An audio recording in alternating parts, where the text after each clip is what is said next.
And the good thing is, we might be able to talk to the guy who is one of your main characters, right, in your documentary. Yeah. Let's see if he's there. Yeah.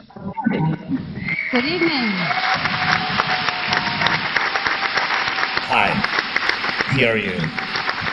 Good evening.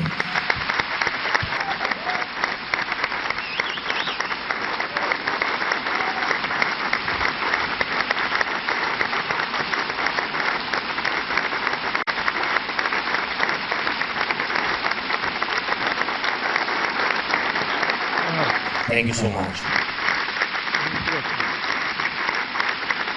Thank you very much.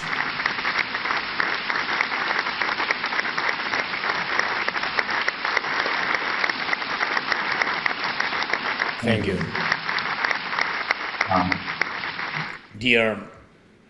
Dear organizers, thank you very much. Dear organizers, participants, friend of Ukraine, Sean, and guests, all the guests of the 73rd Berlin Film Festival, ladies and gentlemen. In preparing for this address, I remembered a phrase that you are all well familiar with: break the fourth wall. An imaginary border between the one who is on the screen and the viewer.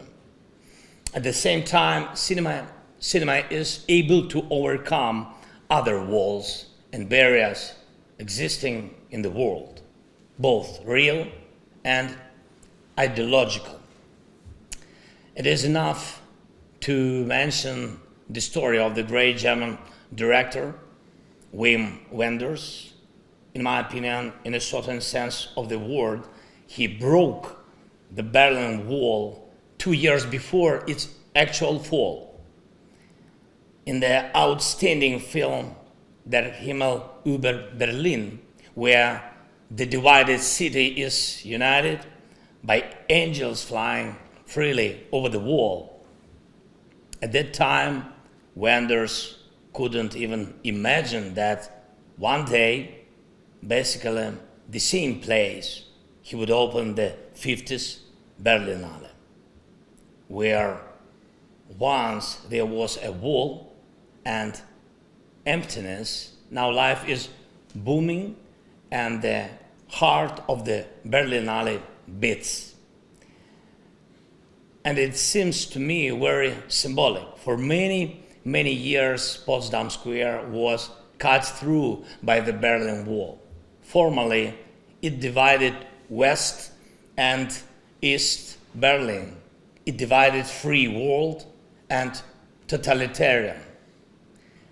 And it is not only about state borders on the map. The wall divided different worldviews, philosophies, different values.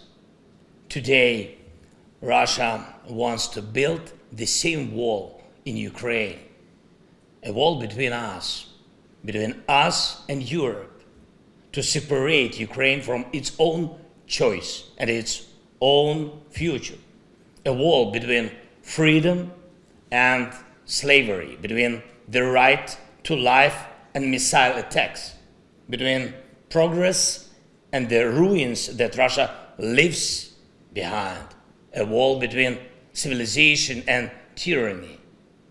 A logical question comes up: on which side should culture and art be? Are they still out of politics? Russia has been waging a full-scale war against us for almost a year. For almost a year, it has been shelling and destroying peaceful cities. For almost a year, it has been killing people, killing women and children, threatening the world with a nuclear attack, provoking food, energy, environmental, migration, and other crises on all continents. Can art be outside of politics? Should cinema be out of politics? This is an internal question, but today it is again extremely relevant. I think about it when I hear strange calls for representatives of Russian sports, read about strange invitations to perform for Russian musicians, discussions about science, cinema, and culture in general. And I was thinking about this last night when Russia launched yet another massive missile attack on Ukraine, 36 rockets and Iranian drones. Culture and cinema can be outside of politics, but not when it is a policy of aggression, not when it is a policy of mass crimes, murders, terror, the desire to destroy other countries and other peoples, when it is a policy of total war. That is the politics of today's Russia. Under such circumstances and at such times, art cannot be neutral, cannot be out.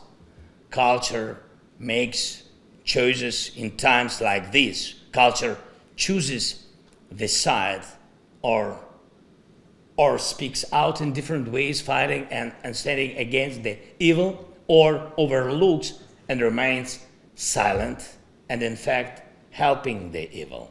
When art is indifferent and its voice is not heard, in this silence the loudspeakers of evil sound stronger and more convincingly.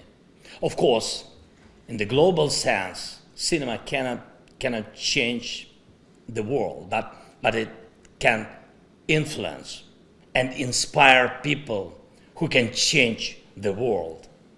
A good movie evokes emotions. Cult cinema causes change. In humanity's struggle against any evil, there are always two voices, truth and propaganda. For a while, propaganda can muzzle the truth, but it is not able to win completely. If art doesn't stop the struggle and understand that standing aside means being close to evil, the Berlinale made its choice and confirmed the truth of my statement, professing the principles of openness, equality, dialogue without borders, and the cinema from all over the world. The Berlinale made its choice.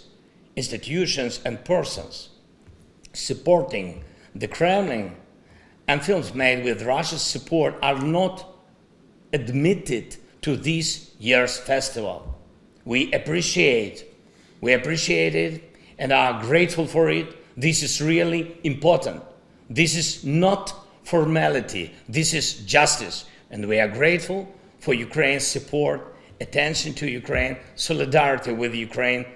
Proof of this is the official badge for participants and guests of the Berlinale. The Golden Bear, which this year has become blue and yellow. These are the colors of Ukraine.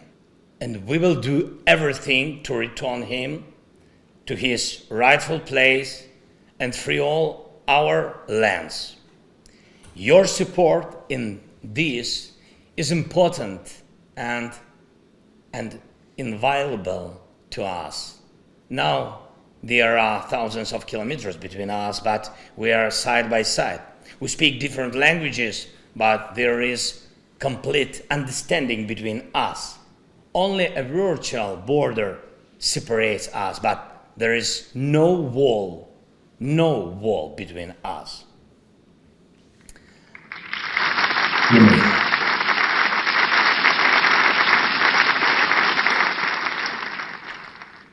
Ladies and gentlemen, in 1951, the first Berlin Film Festival took place. You all know the slogan and purpose of the first Berlinale. This is the showcase of the free world. Today, Ukraine is the fortress of the free world, a fortress that has stood for almost a year, a fortress that protects itself, Europe, and the world, a fortress that cannot fall, a fortress that will definitely stand and will win. I know and I believe that you will all be convinced of this after seeing our superpower, the superpower of Ukraine. Glory to Ukraine. Thank you.